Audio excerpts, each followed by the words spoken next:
Subscribe to 2 Drink Minimum. Good stuff. Good channel. Check this guy out. It's Stu. You ever heard of him? No, you haven't actually. YouTube won't let you. Party people, in place to be, what's going on? It's me. I'm about to go see Get Out with a very special guest. That's right. I'm ready. That's two white dude going to get a ticket. Right. 2 black people, 2 black men who have dated white women in the past. I don't know how big a trap this is. I don't know if as soon as we get in, they're gonna lock the doors and just shackle us and shit. We've been brushing up on learning Old Man River in the car on the way here. Just look out for us. Just if you hear this, please come find us. Assalamu alaikum, party people. Assalamu salam. Shit.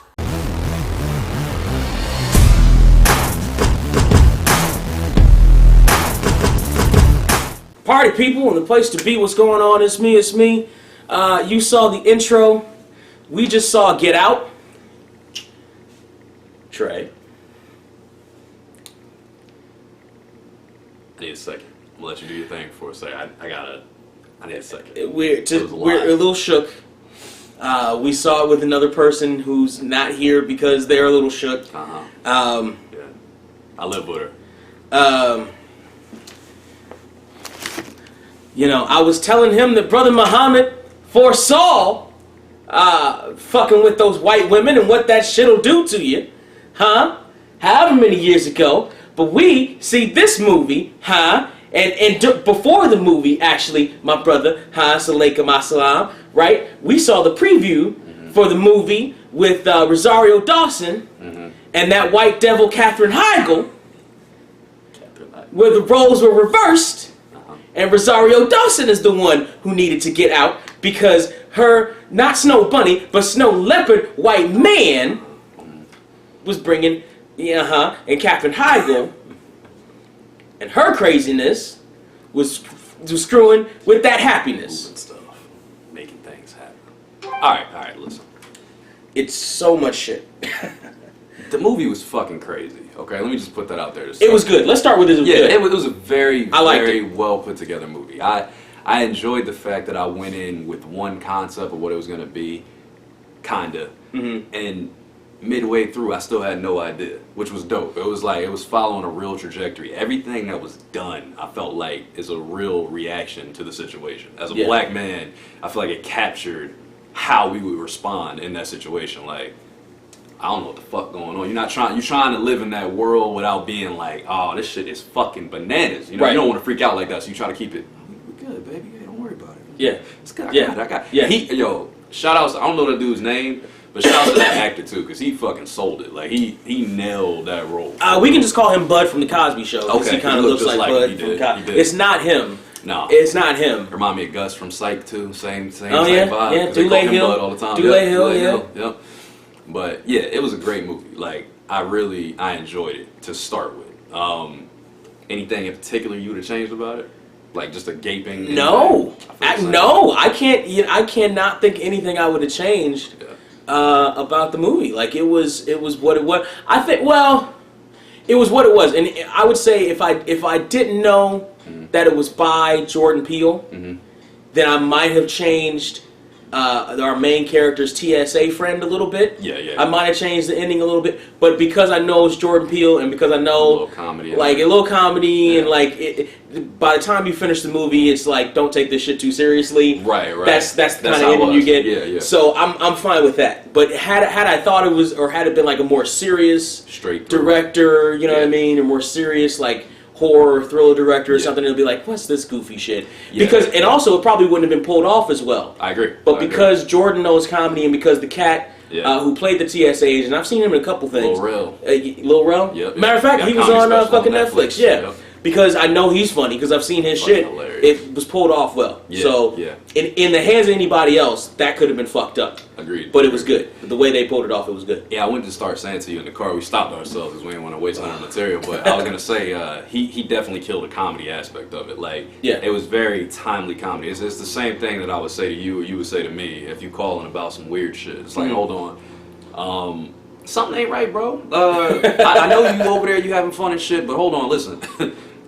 I'm getting something that's not quite clicking for me. You know what I'm saying? Like, he was very real. It's real life. It wasn't like he was over the top. You know, they typically cast a black dude that's like, hey, bud, something. You know, that kind of jive turkey type shit. Right. You know what I mean? But nah, it was everything I felt like was spot on for realism. I think that's what you get when you get a black director that's in a certain age bracket. He can still kind of live in that lane. For me, I think the most impressive directing aspects of the movie were a couple things. The first things that struck me was the wide angle of the house. When they pull up to for the first time, and you see, and it's one of those things where, like, because of the doorway and the color scheme and how dark the main character was, he kind of got lost in the middle of that frame, whereas you could see the white family and just the brick facade of the house also made him kind of blend in versus the contrast of their skin color and the kind of all Americana thing. And I don't even necessarily know if I heard a whole lot of music or whatever. It was understated enough so that if it happened, it was so good, and then like, it kept pulling out, and there was another facade where, like, you saw that. And then you saw the groundskeeper come through, and, like, the contrast of that, and, like, knowing that he's kind of fucked in the head too. You know what I mean? Like, that. Those images were well done. And the other one that was really impressive was the scenes where our boy was hypnotized and was sunk into the sunken place, where he was in the dark. Spoilers, by the way. Where he was in the dark place and could see, like, an image, like a far away old school TV, like 11-inch TV image of what the fuck was going on, and I was like, how are they? And the way he was floating had to be done practically. They went with had to be done practically. Oh my gosh, that shit was. The imagery of that was dope, and you could feel the sense of nothingness, the sense of despair, the sense of panic that he had. Fucking well done. They did a great job of naturally letting emotions build. You know, it wasn't like they forced anything on you. Like, it was an hour and 30 minutes, so they had to kind of get to it. You know what I mean? They had to make the movie move along, but the way they did it, they still built it. Because the first part, right at the beginning, where they're building up the whole relationship and all this shit, they could have made that, like, just pass by quickly. You already knew what was going on. You seen the preview, so they basically showed it. But they really let that build. And then when they got stopped by the cop, and she stands up for him, and the way he reacted, I thought that was dope, because he's like, that was sexy. You know what I'm saying? And it is. That would be a sexy moment. It's like, yo, okay, your white girl is standing up to the police officer, like, you don't need his ID. What is this bullshit? Stop. You like, damn, girl. Now you really trusted her. Right. So it's on some other shit, you know? I thought the first scene, the opening scene, was dope too. Homeboy that they ended up having at the grounds or whatever with the nosebleed. Y'all seen the preview and shit. With the nosebleed. He played exactly like a black dude would too. He walked in a suburb by himself. He looking around. The car started following him. He stopped. He said, "Let me go the other way." He's like, "Hell no!" He walked off. He looked back. Don't see the dude. Next thing you know, boom. You know, he caught. But just his reactions and the realism of how we would react in those scenarios. I don't think I've seen many movies that have really captured that. Because I always say, it's the same thing with wrestling. A lot of times when they have black characters, any kind of African-American descent, we always have some kind of corny niche that's tied into it.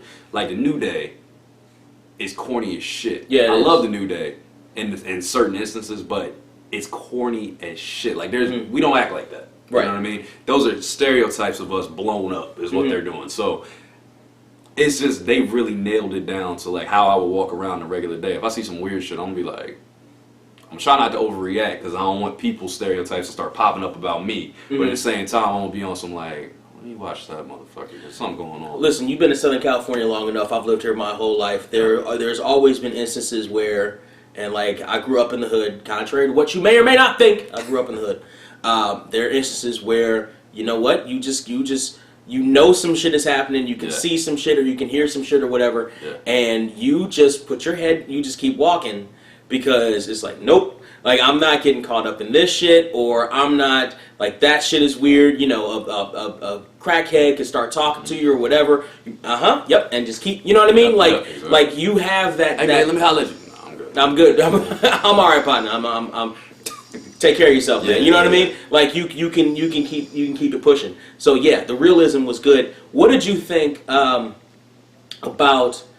Obviously, we knew this movie was going to be racial in tone. That's what we always knew. No question. How did you feel about how they handled the concept of race, the concept of race relations, kind of like in certain parts. It was a heightened, like, especially at the party, like a heightened, like, parody of what it's like to meet white people or affluent white people or affluent people in general.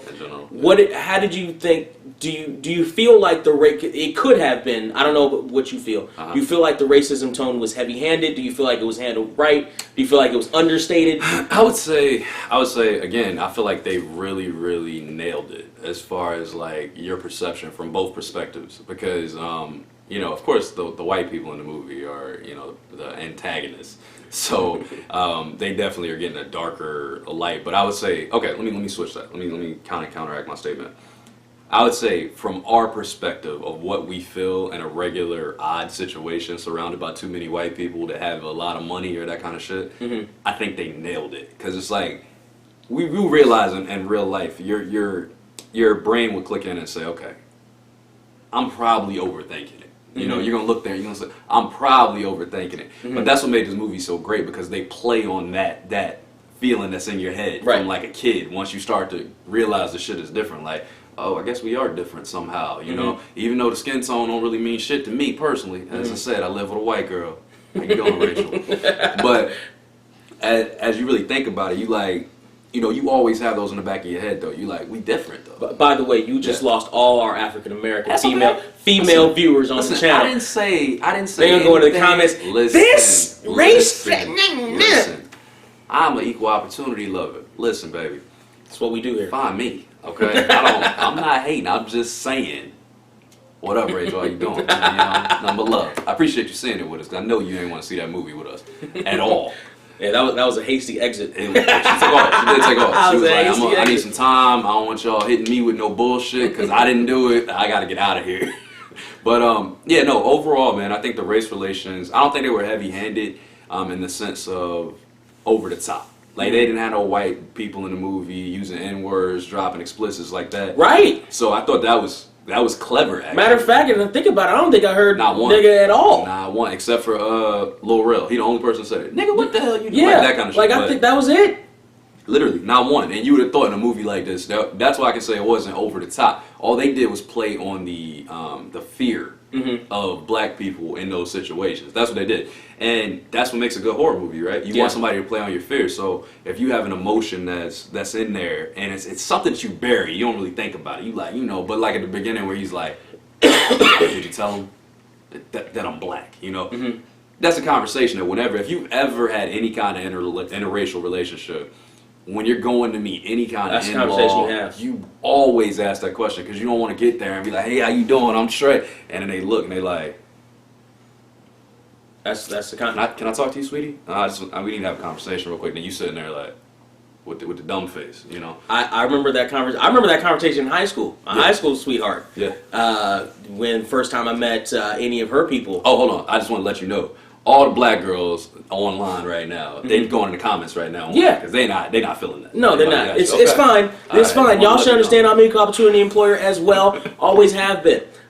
Zing, bang, got them back. But I remember that conversation when the first time I went to go meet her people. I was like, what? Yeah, your people cool with the blackness? I had to ask that question. I had to. It turns out she was Mexican and black. Okay. Herself. So it was. I wouldn't have been the first. But it was like, but she didn't look it. Like she looked like she was Mexican, and like her last name was Mexican. So I'm like, this gonna be cool. Like it's not. Like I just gotta ask the question. So yeah, I feel the same way you do about the racial overtones. I feel like it could have, again, same thing with the comedy. In other people's hands, it could have been way too far. It could have been way too SJW. It could have been way too hyperbolic, scare tactic-y. Yeah. It could have been way over the top. It could have been all you thought about. Right. Whereas while this movie is entrenched in racial relations, it's not all you think about. Yeah, you get invested in the character. A good point to that is the white dude that was blind when he said, it's not about your. They had a scene where he sat down and he talked to him prior, and he's talking about his picture. He's like Stephen Root, amazing actor. Yeah, shouts to him, he killed that role too. But he's talking, and you think he's the one normal guy in the crowd. He's like, oh, I don't care about any of this. You know, they're asking these stupid questions, these idiots, blah, blah, blah. But he's in the crowd. You know, he's there. So you got to know something's wrong. But then you get to the point where he's breaking down, you know, homeboy's strapped up, and he's like, what the fuck's going on? And dude's talking to him, he's explaining it. He's like, I don't personally care about your race at all. I don't know about the rest of them. I love your eye. And it's what he said about the photography the whole time. So it's like, oh shit, like yo, that's where they took the race. I thought that was a perfect kind of smooth over. You know, you put the peanut butter on the bread, but you got to smooth it out. Now, that was a perfect smooth out moment. You reminded me about that party. One thing I noted, and I was like, wait a minute, was it wasn't just white people at that party. No, there was an Asian cat. Who was in the bidding too, and so you know why? Because Asians got money. Because Asians have money, and because. If we're gonna get real, if we're gonna get real here. Get real, man. You know, it's early, but get real. It's a lot easier to bring an Asian home to your white family still than it is 100%. a black person to your family. As long as it's a Caucasian Asian. Right. Not Filipina. Because they go the other way. No. It's just because they go the other way. You got some that get real black. I say the same thing with Latinos and Latinas.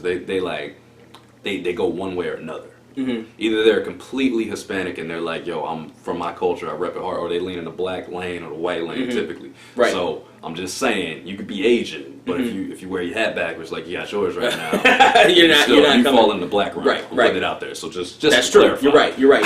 Kimura couldn't come home with with a white person. Right. She had to get into that community with Russ. That's what I'm saying. She's in there now, but she had to get in there with Russ.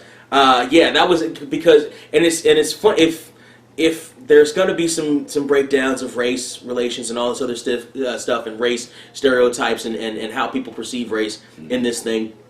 And one of the things I'm sure is going to come up is the fact that the main character connected with the other black, or tried to connect with the other black people on the grounds as opposed to the white people, and connected more with Stephen Root's character who was blind.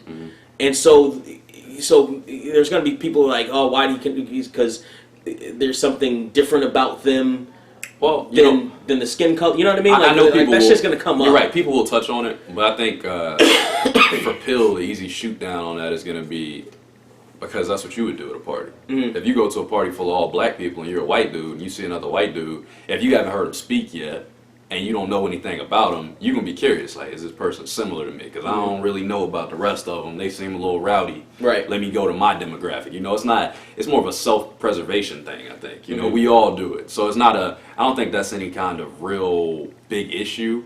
But I can see where people online, because it's online. You know, we're going to get a bunch of heat for shit we probably haven't even really said yet. Right. But it's just, that's how it works. You know, you're going to go, if I saw you at a party and I didn't know you, but I'm around all white people, no matter how comfortable I am around white people, which I am, I'm still going to be like, let me see what's up with this dude. Maybe I can make my night a little better by interacting with somebody that gets me. So I can crack little jokes, little snarky jokes. You see that white dude? You hear me something? You know what I'm saying? Like, I can say that kind of shit and still have it. Because I can play the role the whole time. Cut a couple looks back and forth like, oh my God, what?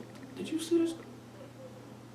You know, that kind of thing. So everybody does it. Don't act like you don't. Do you think that Allison Williams, the girlfriend in this movie, is going to, I don't know what her relationship status is, do you think she's going to get approached more or less by black people after this movie?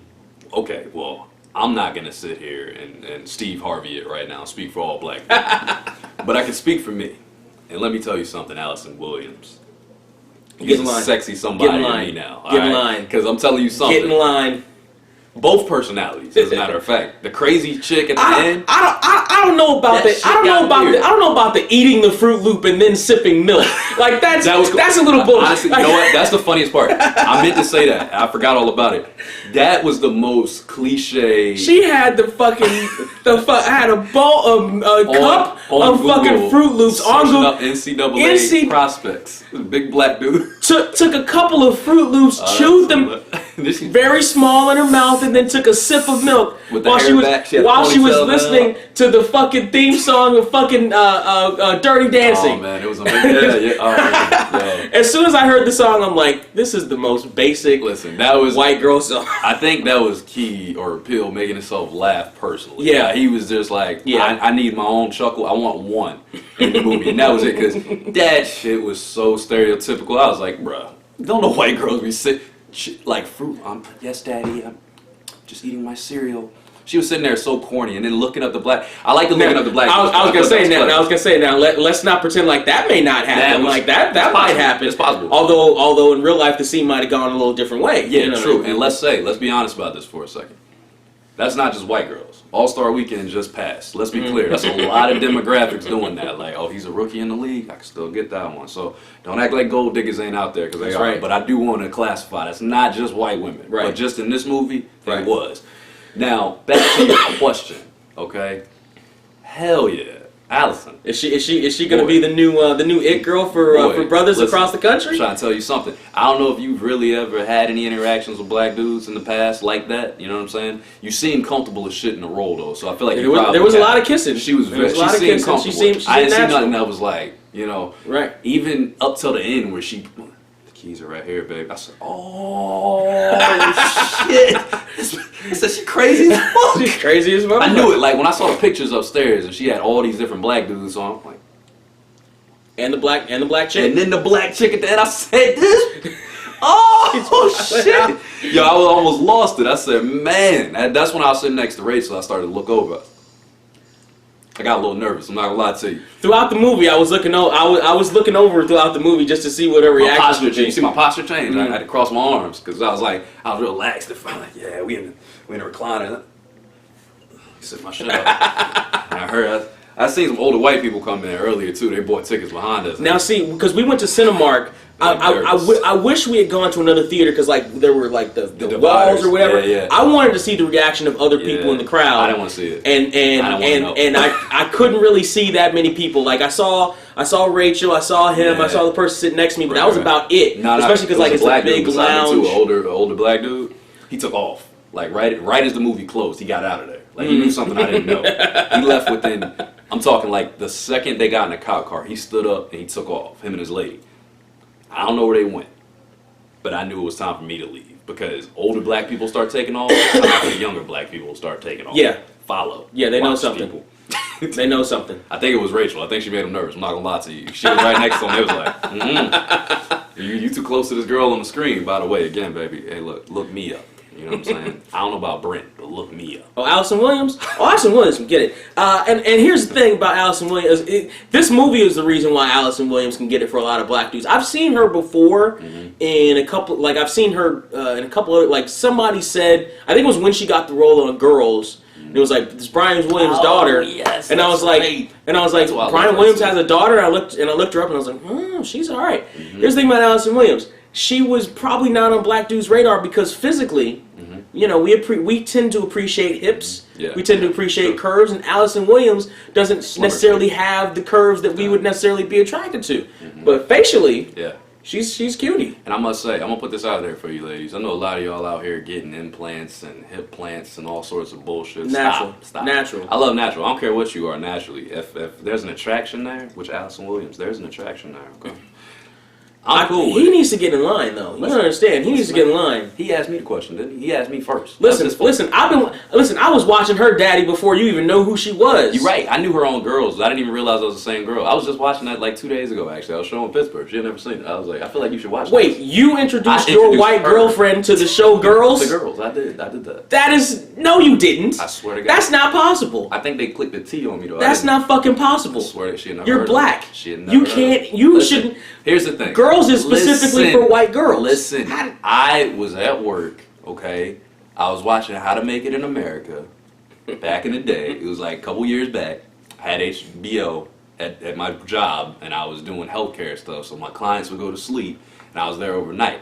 So I'd be watching, sitting back watching How to Make It in America, and then it switched, and this other show came on. And I saw the first girl, and I thought the first scene was funny of episode 1. I found it comical. So I said, okay, I like how they're portraying white girls here. So I laughed because her parents was shitting on her, and I thought that was funny. Then, Allison Williams is her name, correct? Yeah. Allison Williams popped up, and I thought she was fine. So I was like, okay, you still got it. You heard that? He thought you were fine. I know you are fine. See, he thought you were... That was past tense, Allison. And as the character progressed... I'm present tense. I knew I'm present. that it was love. In this tense. Because she hated the lovey-dovey shit. That was the character. And then they introduced the other girl that was like European or something. So I was completely on it. Like I was like, yeah, I'm addicted right now. The writing is mean. She got a mean pen. Homegirl that wrote that. I can't think of her name right now. Lena Dunham? Yes, that's her name. That chick got a mean pen. I appreciate a writer. Talk about her later. I do music, by the way, so that's why I appreciate writing. I don't care what show it is. Fuck y'all if you don't like it. Good for you. I do me. Go ahead. Allison Williams, I think is going to. I don't know. I don't know how the rest. I would think the over under is she might scare off more black. Although you know what, I think she's going to get approached by some brothers now. I think so. I think she's going to get approached by some brothers now. I mean, slavery happened, right? We all know that. It's not a facade. It did? It happened. Okay. Yeah, it was a while ago, but it happened. Okay, remember that shit. So it's not like we don't have that fear factor anyway. But right. What do most black dudes do? When you get a white woman, in the back of your head somewhere, just like this movie with the stereotypes and shit, you're thinking, it's like some forbidden fruit shit. I'm not supposed to be doing this. So now when you watch this movie and they're playing on the like borderline slavery type shit, yeah, she is like the poster child now. But so see, it's not like, even borderline slavery. Like it's a different type of like it's a dental shit. It's a different type of mental slavery, right? Huh? Mental slavery that the white man has you in, huh? That's what Kanye was trying to tell you. He was trying to say it before he went crazy. Before he went crazy and got himself with the what woman? A bad woman. So she is. That's right. She's Lakeith. Yeah, there were a whole bunch of.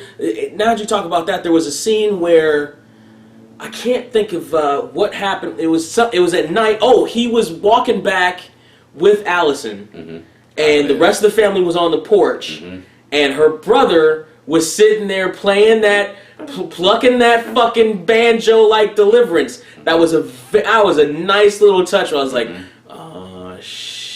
You know what I really liked from that scene? The white dude, right, was about to get in his car. He was like, "Hey, Chris, very nice to meet you."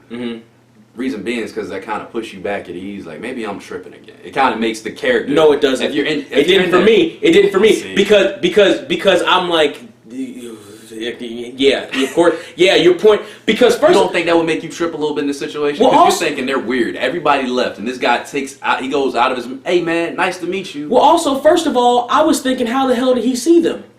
Because they weren't backlit. Yeah, that's true. They were coming out the dark. How the fuck did he all of a sudden know? That's true.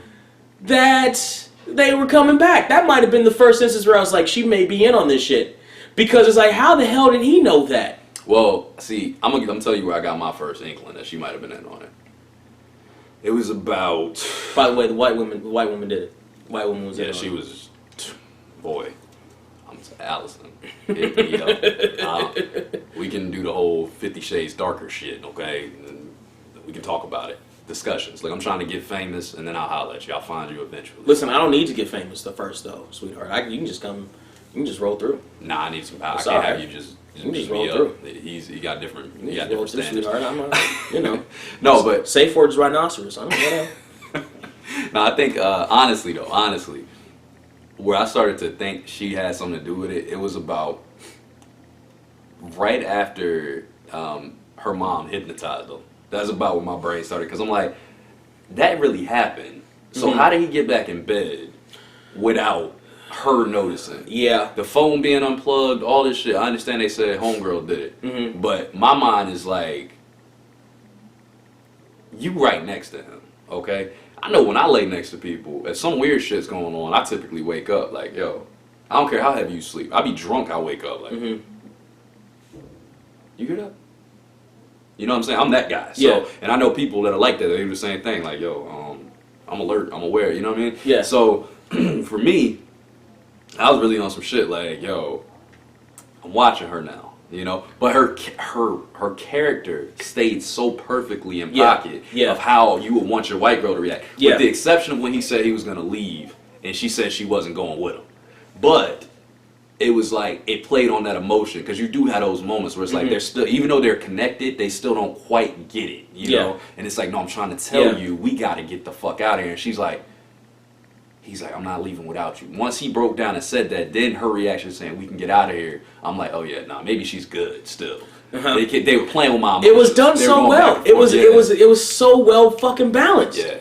I gotta tip my hat to part of the reason why, and if y'all saw the real-time review to the trailer, you know this, Bradley Whitford, the father, I've been a fan of his since fucking Adventures in Babysitting. Bro. That's how I go so far back with Bradley Whitford to fucking Adventures in Babysitting in 1980 motherfucking 9, and all the way to West Wing to fucking The Good Guys. If you haven't seen that shit, that's on Netflix. You need to cop that shit. That shit was amazing. Fucking Studio 60 on the Sunset Strip, and at the very beginning of the movie, it was Bradley Whitford being Bradley Whitford. Like when he was, like Rachel pointed out him jumping I'm like, she didn't, I don't know that she got it. I did, because that's Bradley Whitford. That's Bradley Whitford being that cocky kind of college jock dude. Even, the everybody's friend dude, that's Bradley fucking Whitford. And then as the movie progressed and as it slowly moved forward, through the party, darker. He got a little darker and cornier and different and not so Bradley Whitford, until the point where he's up there at the fucking auction conducting the silent auction. Bro. Come on. Just, oh my, like, Jesus. Dude, I didn't know you had that in you, Bradley. Jesus. God damn. I said, oh! Damn. Like, that was so, I was like, God. And the thing is, they had invited him to it right before that. They said, yeah, we're going to play bingo. So how was they going to do it? That's what I'm thinking. They must have known he was finna take off. Part that got me, by the way, just a side note. We can get back to that in a minute, because he did kill his role. Like, I wanted to say that. He crushed all parts of that. That last fireplace. So did the mother. Yeah. From Dogma, if you don't remember. Yeah, listen. Now, I said Allison could get it. Okay, the mother creeped me the fuck out. If I ever see her walking down the streets, I'm going the other way. I'm not gonna lie to you. She creeped me out. She nailed her shit too much, because she went from the first scene, oh my god, like he's so embarrassing, to sitting in the dark. Come sit with me. Something about spinning that goddamn tea too, man.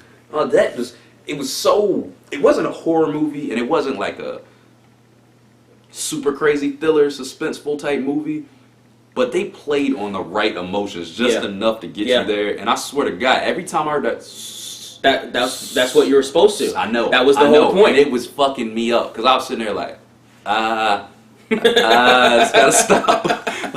Whole time I was really thinking like, I hope they're not doing no real hypnotist shit. We all walking out of here. We all slaves mentally now. It's fucked up.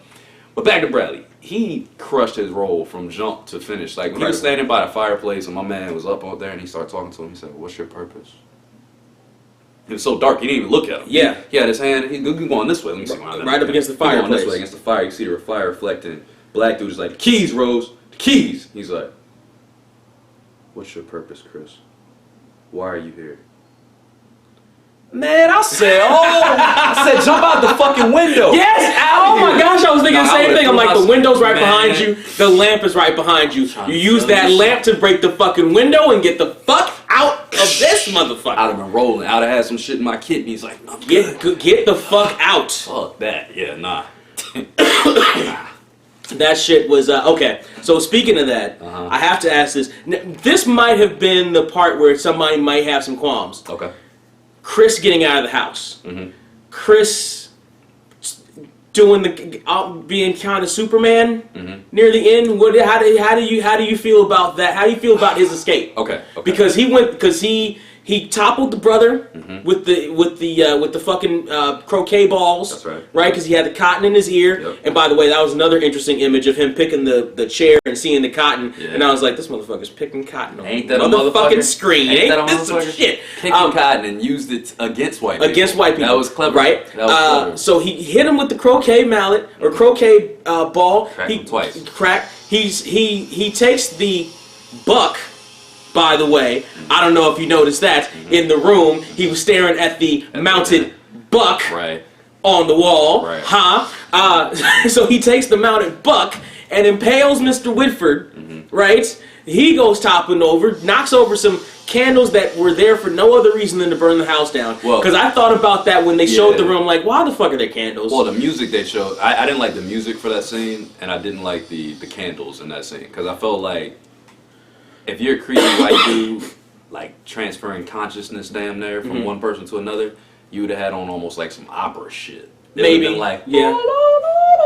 Like, and then the fire shit, it was unnecessary. I mean, I got it.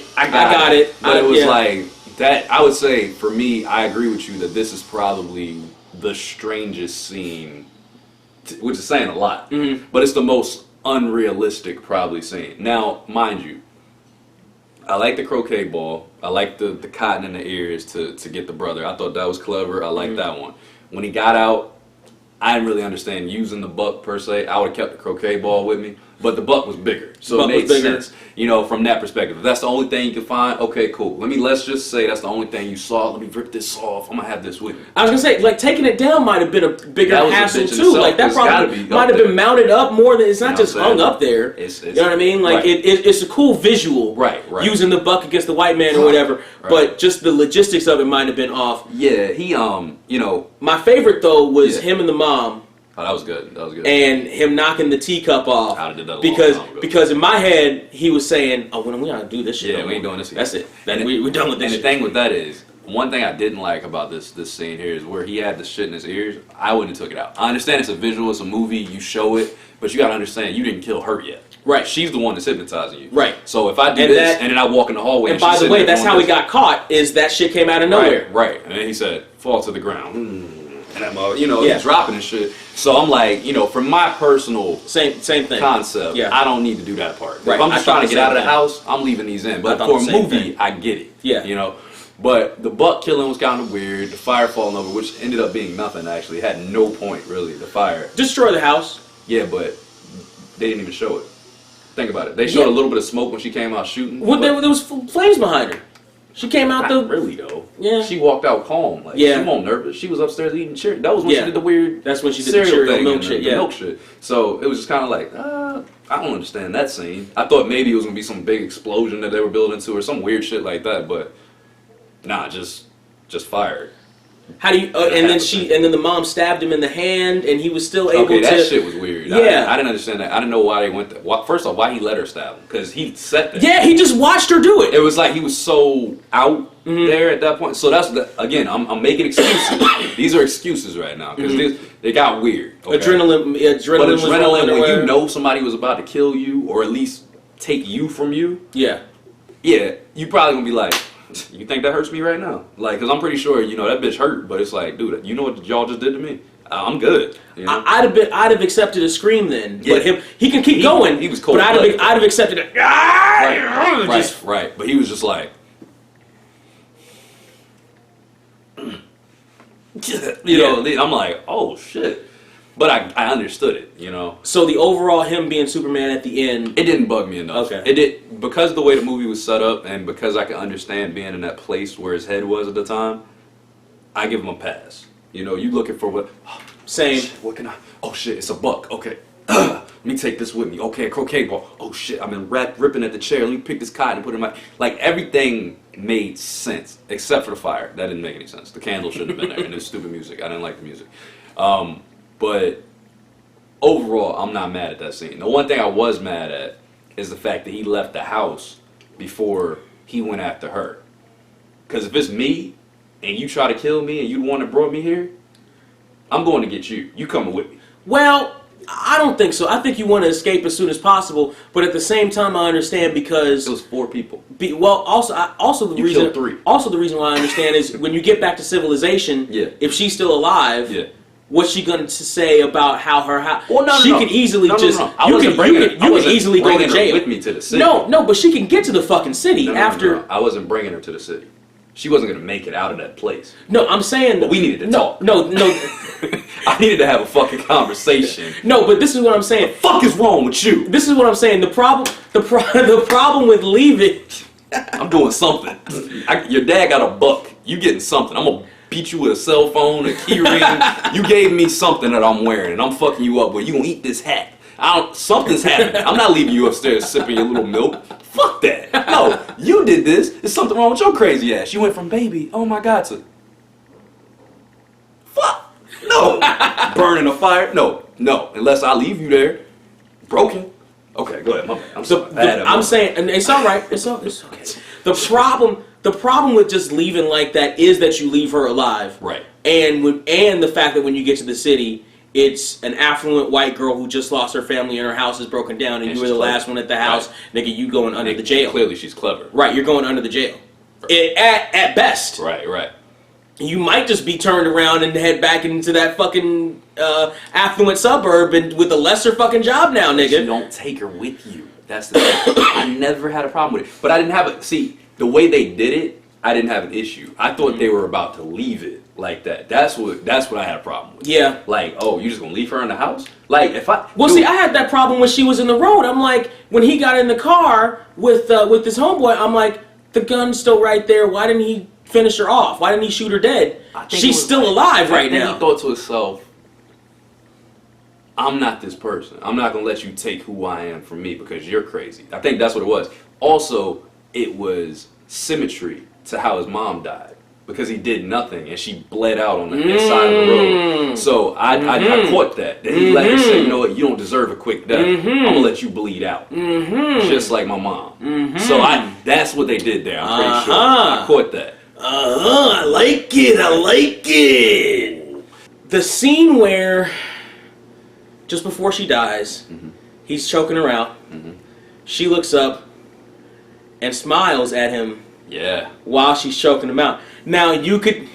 There's a couple ways you could take that. Now I was gonna say there's a couple ways you could take that. You could play off of. I don't know if you know this or not, but a lot of the white girls I've come across enjoy a good choke. It's true.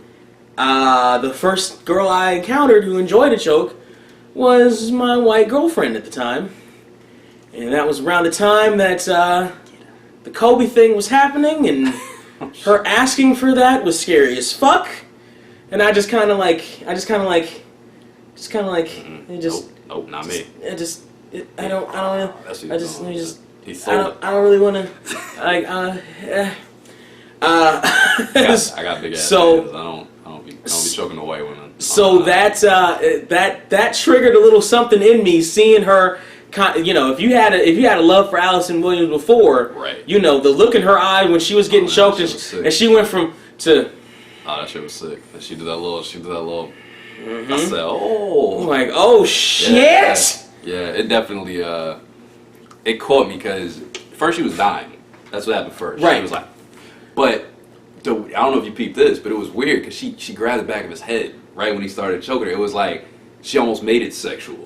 Like she grabs him like, baby, like it's not, you know, it's okay, it's me. And then that's when he started choking her, you know, and that was funny because like all the black people in the theater laughed at that point because it's like she's still trying to use these fucking yeah, she's still trying to hit that. And then I think the smile was almost like, we've done this before. This is in the past. We've done this in this exact position.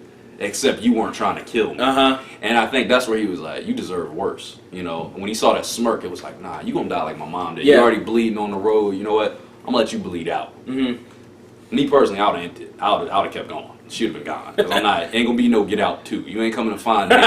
Something like that little cop that we left. That one person that was there that comes back. I'm not, fuck all that. You're not coming back to get me later. Ain't gonna be no second movie.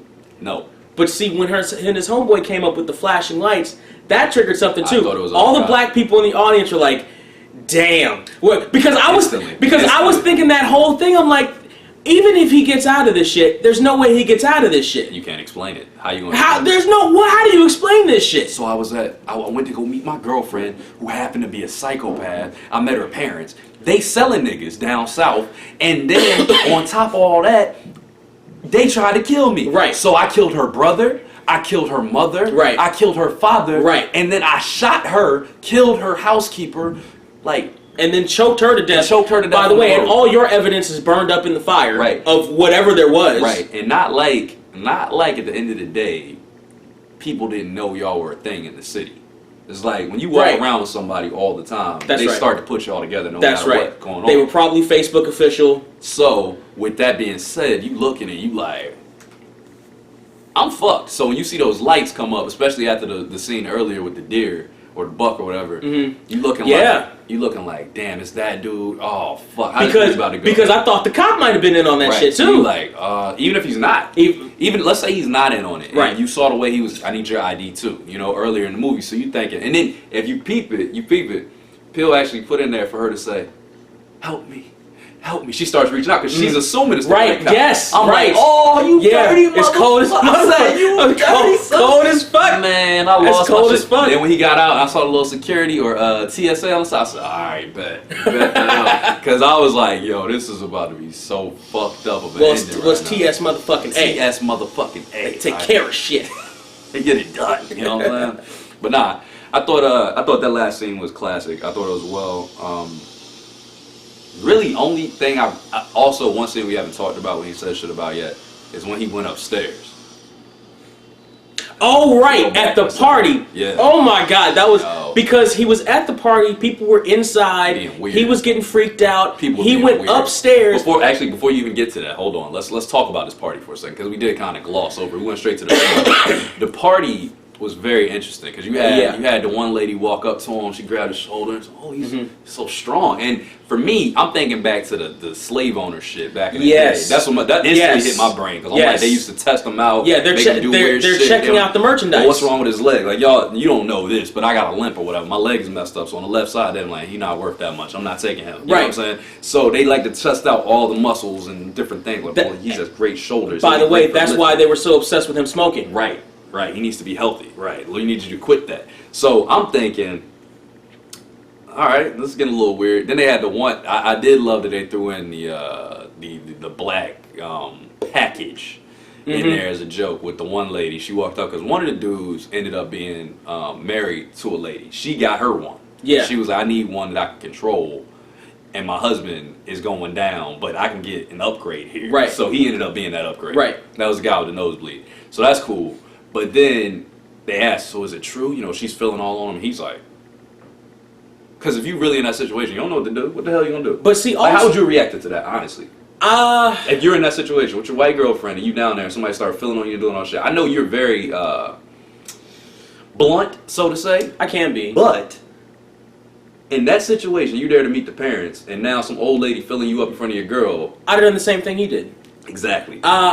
Here, the thing is, like, aside from checking out the merchandise, black people have been in those situations where they meet white people who may not be comfortable with black people or have been around black people a lot or whatever, and they sometimes will just say shit to make them seem more racist, you know, and my brother was right. You know what I mean? That was a crazy story. You know, the father saying I would have voted for Obama 3 times if I could have. The other dude saying, the golfer, he was like, I know Tiger. Oh, like, man. These little, okay, oh my God. I don't know Tiger. Have you seen Atlanta? Have you seen Atlanta? Donald Glover? Not yet. They had a scene like that where they went to a white party and they were trying to get their kid into the best school or whatever. So they're mingling with these white people, and well, it was a couple. There was a white guy and a black lady actually, and they were the house that they were at, but they were at a rich party, just like the same kind of concept. And the people just keep coming up to Donald Glover's character, and they like, oh my God, like the struggle is so real. I don't understand this kind of thing. Yeah, they're doing all that shit just like that, but it just gets to a point where it's like, stop, shut the fuck up, like y'all being fucking crazy. You know, he just freaks out because it's like, dude. It ain't worth this. It ain't even worth all these awkward ass conversations. Like, I don't want my kid growing up around this. This is some bullshit. Y'all ain't even real people. You know, and they like scratch them off the list. You know, they not gonna like scratch us. Just have a fucking normal conversation. You know what I mean? People. But so there's that dynamic of the party for me where I was like, I've seen this and or been in this before. May not have necessarily been to impress the girlfriend's parents or whatever, but it's like. Obama was great. Yeah, it's almost they put you at a point where you were almost having to attack his credibility. Like, well, what about this? What about that? Bush wasn't as bad as you thought, actually, was he? No, like they almost put you in that situation. Yeah, but he still didn't close Gitmo and TPP with some bullshit. You know what I mean? Like, it's like, you know, you got to think about it. Well, he brought drones. Okay, I don't know if that's the greatest thing. Okay. You know what I mean? You have to like shit. I gotta fucking I gotta fucking tear down. That had nothing to do with me. I gotta fucking tear down Michelle. I fucking. Well, I was hoping. Have you ever seen a first lady dressed like that? I was hoping to meet Malia one day. Goddamn shit. You out here having to do shit that like I hate those conversations because you have them, like, it ain't even got to be race related. We have those kind of conversations all the time where people are so pro. Like, I have, on my Facebook, I got a lot of groups that I've created. Wrestling groups, sports groups, entertainment groups in general. So with these groups, a lot of people will pop up and love something. Like, for instance, I'm a LeBron James fan. But there are LeBron James fans out there that are so outrageous that I see myself here attacking this man. Like, I liked Steph Curry last year. Yeah. It's to a point now I damn near hate Steph Curry because the way people talk about it. Yeah. Like, he got to a point where he was so hot that he was basically God in basketball. And I was just like, okay, now let's take it to another level. You know, it just makes you start to defend and attack people you don't even want to attack because people are so crazy. You know what? Same thing with Beyonce recently. Yeah. It's like it's like if the Bayhive would just shut the fuck up, I would be cool with Beyonce. But the craze has gotten to the point where it's like, you know what? I don't even want to listen to her shit. I don't want to fucking see her. Like, that's enough now. You know, I was literally one of those people that I tracked her trajectory just like Justin Timberlake. I listened to every album coming up, you know, as they came out of their individual groups. And I was like, damn, she's just getting better and better and better. But it gets to a point where you like, yo, like, I don't know the last album I listened to in full entirety. Like, no, you know what? It was the one she dropped all the videos for. I can't even think of the last fucking single I've heard. Yeah, honestly. It's been a good 2-3 years for me since I've actually tracked it. More for me, easy. I watched her shit with the surfboard, the shit she did with Jay-Z. That album, I actually bought that one. But past that, I haven't heard anything. And I've seen some. Really, the last Beyonce song I may have heard was when she did the fucking Super Bowl. Oh, shit. Because I was watching the Super Bowl. Like, that's it. Like, whatever she did in the Super Bowl was the last shit I fucking heard from her. Yeah, but it's that kind of thing when you have those conversations that make you feel weird and crazy to a point where you have to defend, like, all right, man. And that's the balance of this movie, is that it heightened it with the sale of these black people and this particular black person in particular, and the checking out of the muscles and everything, and is it true what they say, you know, down and shit. Right. Like depending on the circumstance, I'd been like, right. That's me. I'd been like, yep. I'm like, yeah. I'd be like, Rose, you want to talk to her? I'm like, you better ask him. Somebody, hey, tell her what I do. Ask her. Tell her what I do. You know, we're sitting there like, oh my. Like, and I'm like, nah, I'm just playing. Come on, man, let's get out of here. Suck off and shit. But laughed it off because I'm like, yeah, it's just true. Like, no, I got a needle dick.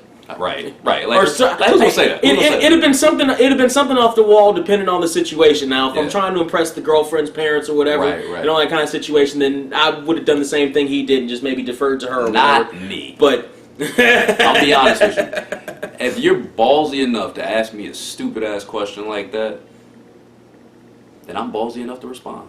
I'm gonna tell you right now. I'm gonna say it in a heartbeat. I don't give a fuck. If I'm in a situation where you're trying to make me uncomfortable, I am great at flipping that shit and making you uncomfortable. Well, see, she wasn't trying to make him uncomfortable. She was trying to relate. Exactly. She was trying to get in. Perfect. So let you know. So let's see if you really wanted to answer to that question.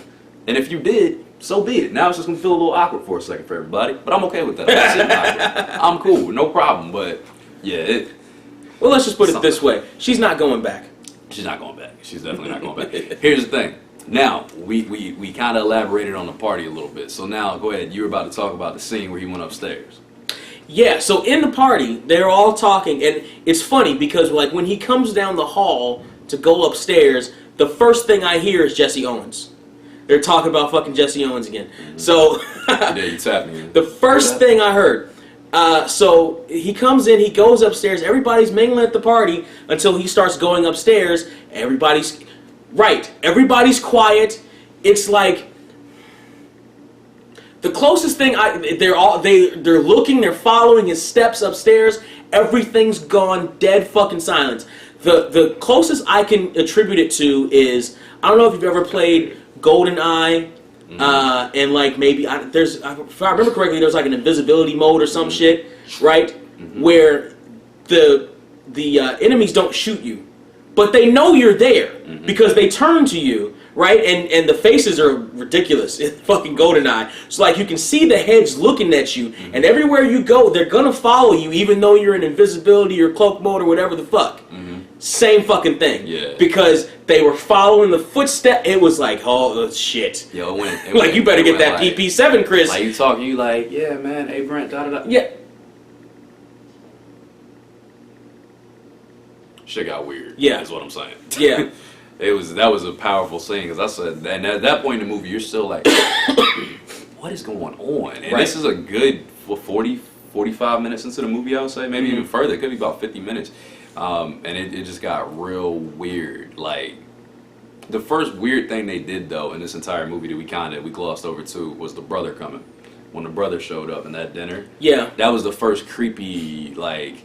With this side, because they started the movie with a creepy scene. You know, the first thing they did was creepy, but from that point, it was about 20 minutes. You know, you had the little buck situation and the cop situation, but those are like shit that could happen. It's kind of random. Right. So the brother starts to get a little juiced up. He's trying to fill the dude out. Like, I want to test him. You know, like, let me see what he got. I love the black dude's response when he's like, "Get up, let me see what you got. You did some jiu-jitsu," or he said he did judo when he was in first grade. So he's like, "Well, jiu-jitsu is more of a thinking man. It's not about size. Get up, stand up." And dude's like, and he gets right over top of him. He starts to grab on his arm and whatnot. And he's like, "I have a policy of not wrestling with drunk people. Right. I don't fight with drunk people." Right. And I thought that was such a good response because I'll probably use that in the future. Yeah. Because honestly, I normally don't know how to respond. My response is normally slamming somebody and just kind of dealing with the repercussions. Because see, that's when shit happens. Right. Fuck off. One good thing I'll say about this movie is the trailer. The trailer, most of the shots in the trailer are from early in the movie, which is really good. They don't give much of it away. They do have a little bit of the auction there, and you could tell it's an auction in that trailer. Yeah. They do have a little bit of that in there, but the way the movie plays out, and because I had to go on a fucking mission to avoid seeing that trailer again, going online, I had to fucking make a mission of it. So times yesterday. So it wasn't as fresh in my head.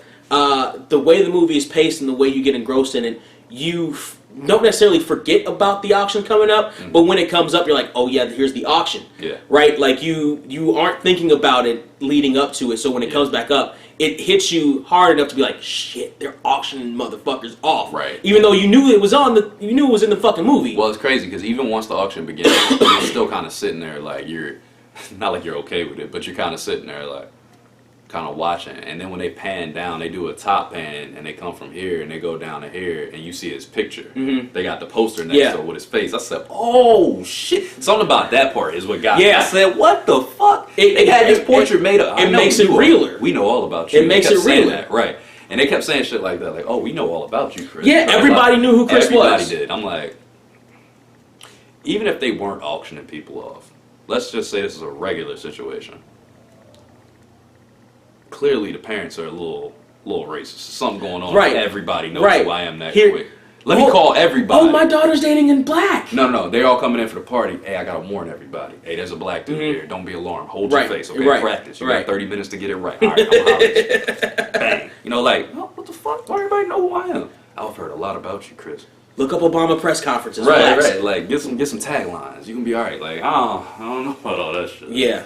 But you being the guest of honor at a party that your girlfriend supposedly didn't know was going to happen that weekend. Is that today? But they did. She played the shit out of that role. She did. She did. Because at that point, I was still rocking with her. I'm like, all right, Allison, you still got me. We're right. You know, because she was like, is that this weekend? Oh my God, I completely forgot. Until I saw those pictures, I was rocking with her. Sweetie, it's the same week every year. It's like, it's the same day every year. He's like, no, it's not.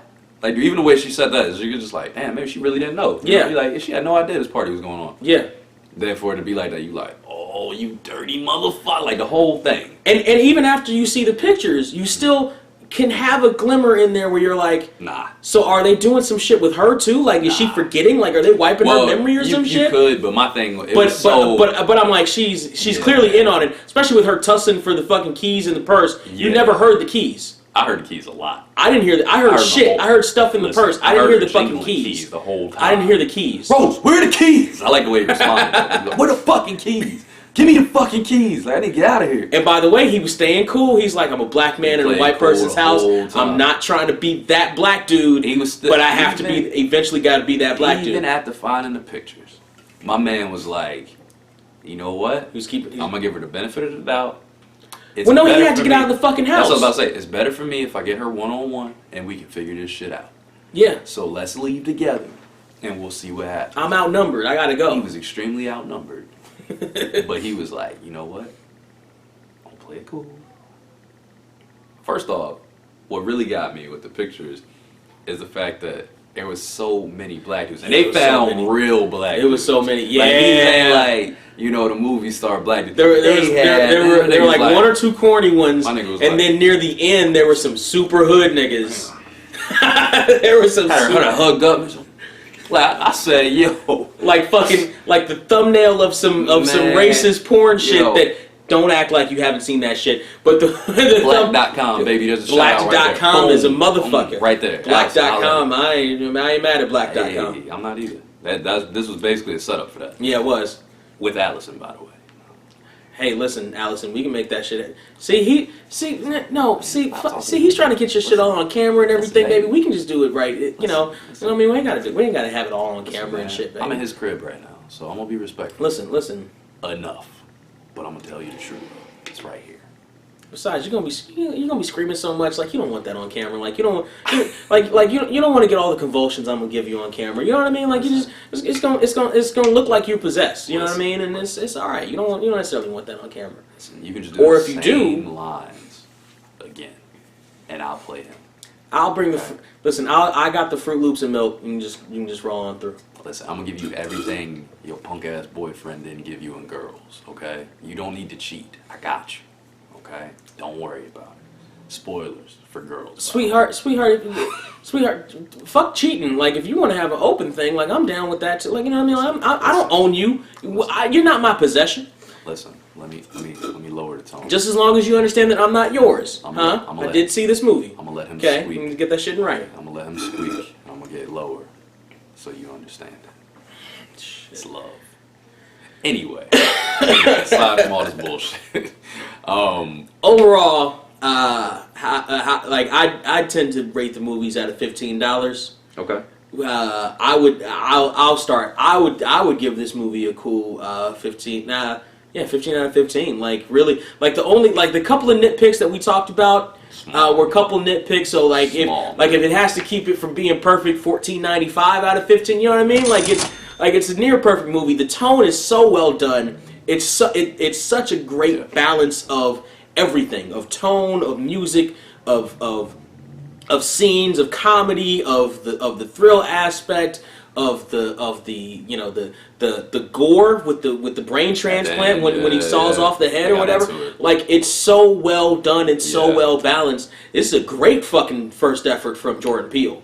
I really look forward to seeing, well, not first effort because I guess he did Keanu too, but his own, like on his own. This is a great fucking effort from him on his own. I am greatly anticipating his next shit. All right, so I like your rating. I'm not mad at that. What I was gonna go with was 14.75. All right. Now the reason I went 14.75, again, it's very nitpicky stuff. But you damn near pushed me back up to 15 because you said it was his first solo gig. And when you think about that, on top of it, you got to be like, you see a lot of movies with directors that have been out for years that don't even get close to what I just watched. Now, also something I want to put out there is that we're thinking about this as black men. Okay. Yeah. They nailed our perspective. Yes. So I could see how white people could watch this movie and be like, come on, this is so unrealistic. Especially in today's climate. Right. And if they don't understand us in any kind of sense, if you don't know black people and you've never been around actual, like, real life, living, breathing black people. Probably like super shiny on this one side. This thing's still like whatever. Super shiny anyway. Whatever. That shit look. Oh, shut the fuck up. But that is definitely the only caveat I could have. But this is not about their review. This is about our review. So I'm going to say, after listening to you, and by the way, as two black men who have and are open to again dating white women. Exactly. Openly. Like, exactly, Allison. We're open to it. I've been there before. I've been there before. I know the ticks. I know everything. I know everything down to the little dimples on the small of your backs. I know everything about. I know how hard you like your hair pulled and everything. I know all that shit. I know how freaky y'all get when y'all are turned loose, and exactly what to do to turn you loose. I know that whole fuck. I got John Mayer on my fucking phone because I know what the fuck you like to listen to during it. Fucking John Mayer.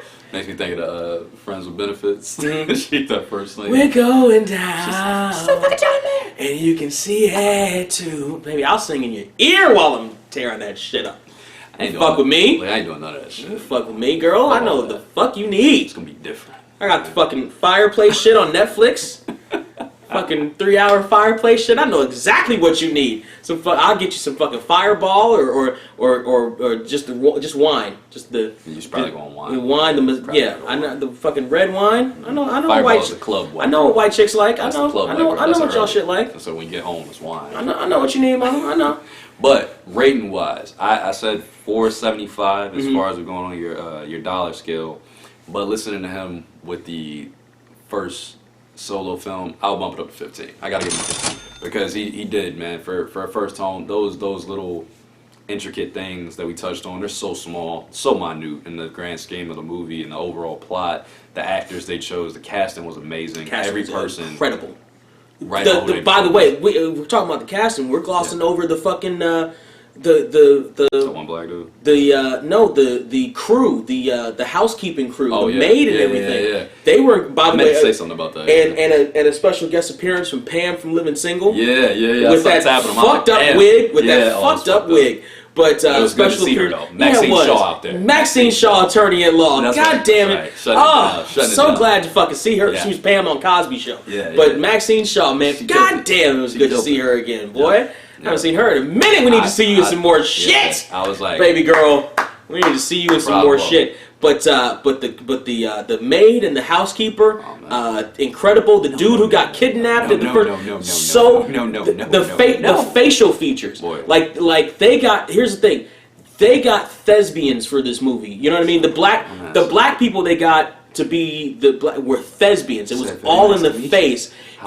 And not even the face. It was here. It's very great. It was all right here. Yes. It was all in the fucking eyes. Fine. Oh my gosh, Brent it was so good. telling me he feels so much more comfortable with me here. Oh my gosh. That man, they was on it. Oh my gosh, it was so good. Shit. And it's good. And by the way, it'll be a shame it'll be a sin and a fucking shame if we don't see them in more shit. Oh, yeah. It'll be a sin and a shame if the next thing we see them in is some bullshit black shit, some bullshit. I got the beauty shop hookup bullshit next. It was the Queen Latifah and girl. Preview we watched. That's gonna be an interesting. That's a whole nother video. It is. But if I don't see them in more shit, that's going to be a sin and a shame because they are so good. Everybody. Their facial features are so. And by the way, they came to play with some fucking heavyweight actors. They did. They weren't heavyweight actors. It wasn't no amateur shit. No, heavyweight fucking actors. Heavyweight behind the camera and Jordan Peele. Fucking, they came to fucking play and they brought their A game.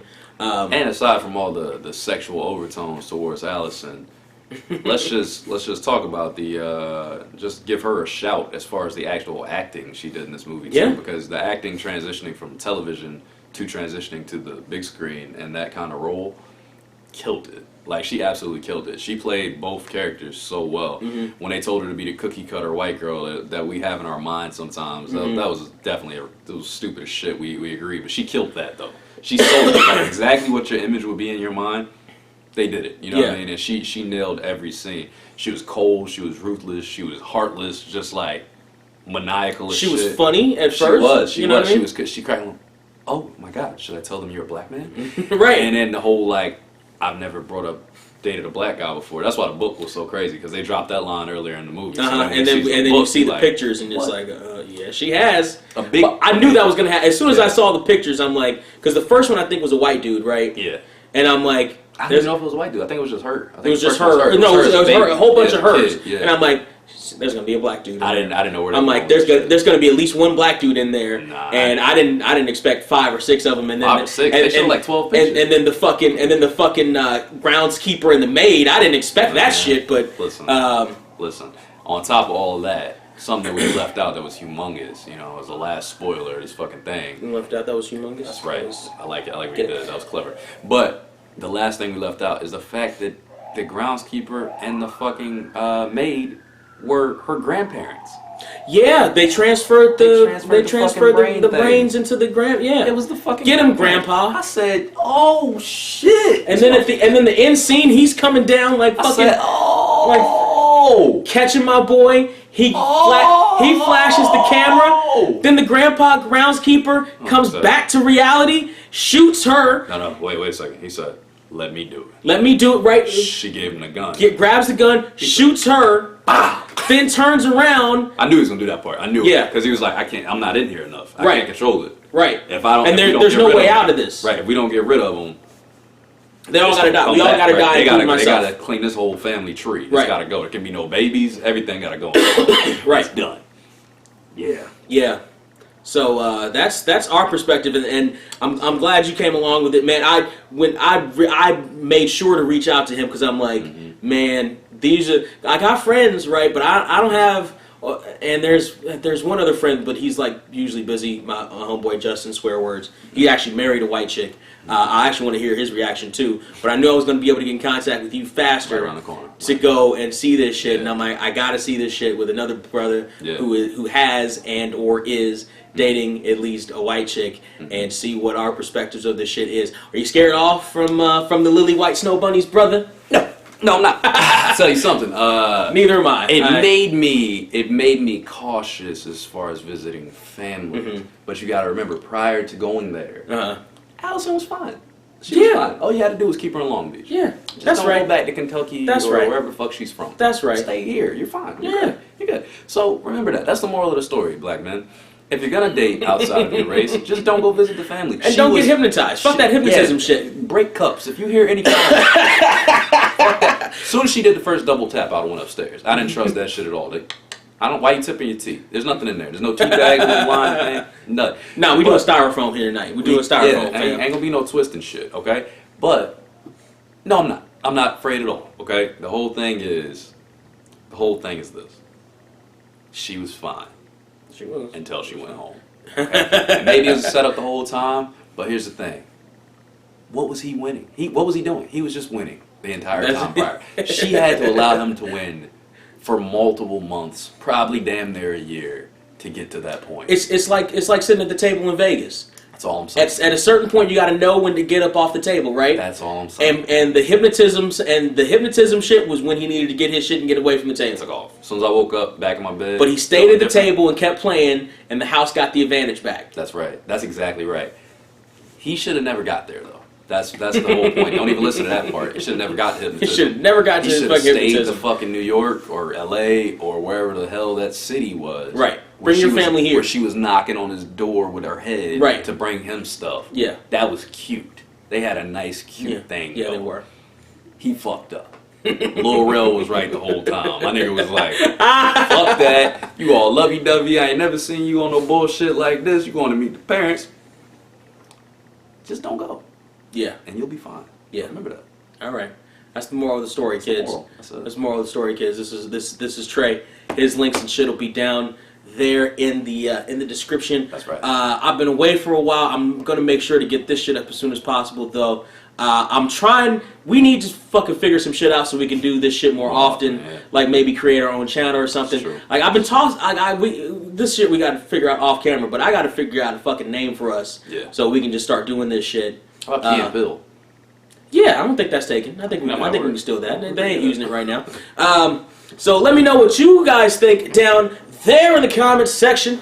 Like, share, subscribe. What rating are you going to give this? Does this change your thoughts about interracial relationships at all? Should it? Should it not? When should Allison Williams come over and see your boy Surreal? Over here. Your thoughts on Jordan Peele, your thoughts on this movie, Bradley Whitford, anybody who was in it, your thoughts on the overall tone of the movie. All you Hotep motherfuckers, you can come in and you can comment too. I don't delete comments on my shit. We can have it out down there in the discussion. Like, again, share, again, subscribe. Go to the links in the description.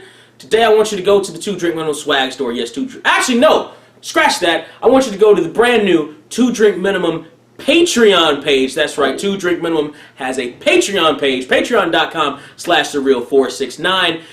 There's a whole bunch of stuff there, shout outs, custom promo from your boy, if you pledge enough, some swag, ever-loving fucking thanks and approval, personal phone calls, personal hangouts, all that shit. 2 Drink Minimum's Patreon page, patreon.com/surreal469. Go check his shit out. All the groups and stuff he's involved in, his music. Shouts to Nonstop Entertainment, DNA Wrestling Group, Sports Central on Facebook, all these groups I made. I am 1989 TRE musically if you want to look me up on Facebook, SoundCloud, anything like that.